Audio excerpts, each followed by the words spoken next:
మన దేశంలో AP CM Chandrababu నాయుడుకి ఉన్న మేనేజ్మెంట్ స్కిల్స్ మరే రాజకీయ నాయకుడికి లేవని చెప్పొచ్చు. చంద్రబాబు అవినీతిపై సాక్షాత్తు పార్లమెంట్లోనే తృణమూల్ ఎంపీ ఒకరు కడిగి పారేశారు. ఈ విషయంలో ప్రధాని మోదీని కూడా ఆయన దులిపేశారు. ఈ విమర్శలకు ప్రధాని నుంచి ఎలాంటి సమాధానం రాలేదు. ఇందులో మరో కోణం ఏంటంటే తెలుగు మీడియాలోనే కాదు దేశంలో మరే అగ్రతర మీడియా సంస్థల్లోనూ పార్లమెంటు గొడవ గురించి వార్తలు రాలేదు. ఇది చంద్రబాబు మేనేజ్మెంట్ గొప్పతనం కాదా? ఎవరినైనా మాయ చేయగల చంద్రబాబు నాయుడు వ్యవహార శైలిపై కేఎస్ఆర్ విశ్లేషణ చూద్దాం. తృణమూల్ కాంగ్రెస్ ఎంపీ కళ్యాణ్ బెనర్జీ చేసిన సింహ గర్జనకు లోక్సభ దద్దరిల్లింది. ఆయన ప్రధానమంత్రి నరేంద్ర మోడీ పైన, బీజేపీ పైన తీవ్రస్థాయిలో విరుచుకుపడుతూ ఆ పార్టీలో చేరితే వాషింగ్ మిషన్లో వేసినట్లేనా అని ప్రశ్నించారు. ఈ సందర్భంగా ఏపీ ముఖ్యమంత్రి చంద్రబాబు నాయుడు, మహారాష్ట్ర ఎన్సీపీ చీలిక వర్గం నేతలు అజిత్ పవార్, ప్రఫుల్ల పటేల్ వంటి వారిపై ఉన్న ఆరోపణలను ప్రస్తావించి వారంతా బీజేపీలో చేరగానే నీతిమంతులైపోయారా అని నిలదీశారు. చంద్రబాబును సిబిఐ, ఈడీ ఎందుకు అరెస్టు చేయలేదని బెనర్జీ ప్రశ్నించారు. చంద్రబాబు కుటుంబానికి చెందిన హెరిటేజ్ కంపెనీ షేరు విలువ హఠాత్తుగా పెరిగి ఒక్క రోజులోనే వారికి 521 కోట్ల సంపద ఎలా వచ్చిందని, ఈ వ్యవహారాలపై దర్యాప్తు చేయరా అని అడిగారు. బీజేపీకి మద్దతిస్తున్నారు కనుక వీరంతా పునీతులైపోయినట్లేనా, అవినీతి పరులు నీతిమంతులైనట్లేనా అని బెనర్జీ అన్నారు. నిజానికి ఇంత కీలకమైన ప్రశ్నకు మోడీ స్పష్టమైన సమాధానం ఇచ్చి ఉండాల్సింది. కానీ ఈ విషయంలో ఆయన కూడా నైతికంగా దెబ్బతిన్నారని చెప్పక తప్పదు. బీజేపీతో కలవకముందు అజిత్ పవార్ కానీ, ప్రఫుల్ల పటేల్ కానీ పలుమార్లు ఈడీ విచారణను ఎదుర్కోవాల్సి వచ్చింది. బీజేపీతో సంబంధం పెట్టుకోగానే అజిత్ పవార్కు ఉప ముఖ్యమంత్రి పదవి వచ్చింది. అలాగే ఈడీ గోల కూడా పోయింది. చంద్రబాబు విషయం చూస్తే మరీ ఆసక్తికరం. 2019 ఎన్నికలకు ముందు చంద్రబాబు నాయుడు, మోడీలు పరస్పరం తీవ్ర విమర్శలు చేసుకున్నారు. ఆ ఎన్నికల్లో టీడీపీ ఓటమితో చంద్రబాబు లైన్ మార్చి మళ్ళీ మోడీని ఆకట్టుకోవడానికి పలు ఎత్తుగడలు వేశారు. తొలుత మోడీ ఇష్టపడలేదు. ఆదాయ పన్ను శాఖ చంద్రబాబు పిఏ ఇంటిలో సోదాలు చేసి 2,000 కోట్ల రూపాయల విలువైన అక్రమాలు జరిగిన వాటికి సంబంధించి ఆధారాలు దొరికాయని సిబిటిడి ప్రకటించింది.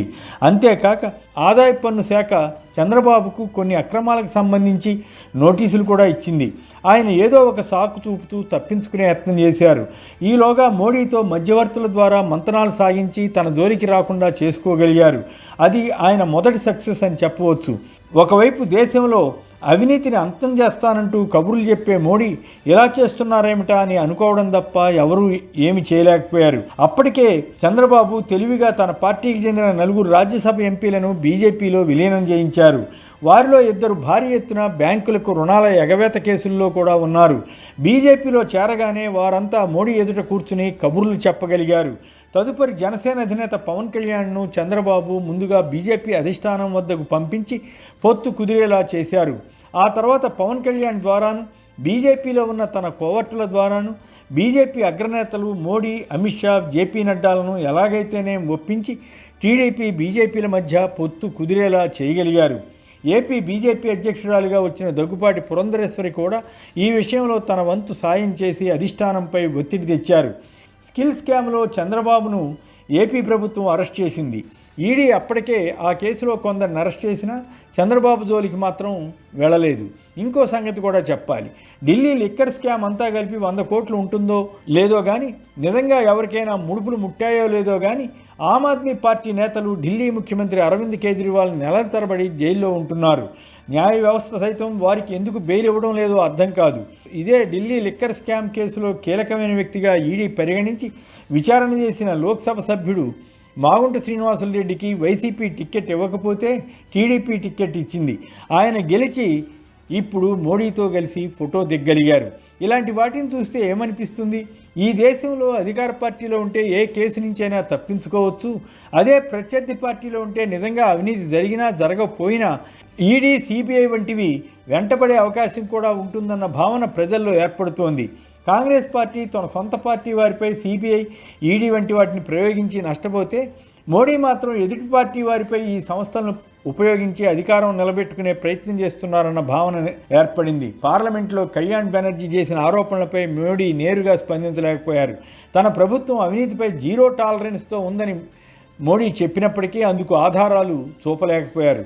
ఇది ఒక్క ఎత్తు అయితే చంద్రబాబు గొప్పదనాన్ని ఒప్పుకోక తప్పదు. అదేమిటంటే చంద్రబాబుపై అంత పెద్ద ఆరోపణలు లోక్సభలో వస్తే సంబంధిత వార్తలను తెలుగుదేశం మీడియా, ఈనాడు, ఆంధ్రజ్యోతి వంటి వాటిలోనే కాకుండా ఆంగ్ల పత్రికల్లో సైతం వార్తలు రాకుండా చేయగలిగారు. ఆయన మేనేజ్మెంట్ స్కిల్ ఆ స్థాయిలో ఉంటుందని అర్థం చేసుకోవచ్చు. 2015లో హైదరాబాద్ ఉమ్మడి రాజధానిగా ఉన్నప్పుడు కేసీఆర్ ప్రభుత్వాన్ని కూల్చడానికి వ్యూహం పన్ని అందులో భాగంగా ఎమ్మెల్సీ ఎన్నికల్లో ఒక నామినేటెడ్ ఎమ్మెల్యేని కొనుగోలు చేయడానికి టీడీపీ ప్రయత్నించిందని ఆరోపణ వచ్చింది. ప్రస్తుత తెలంగాణ ముఖ్యమంత్రి రేవంత్ రెడ్డి ఆ కేసులో అరెస్ట్ అయ్యారు.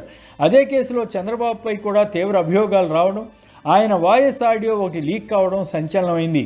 ఆ వెంటనే ఆయన ఢిల్లీ స్థాయిలో చక్రం తిప్పి తన జోలికి కేసీఆర్ ప్రభుత్వం రాకుండా చేసుకోగలిగారు.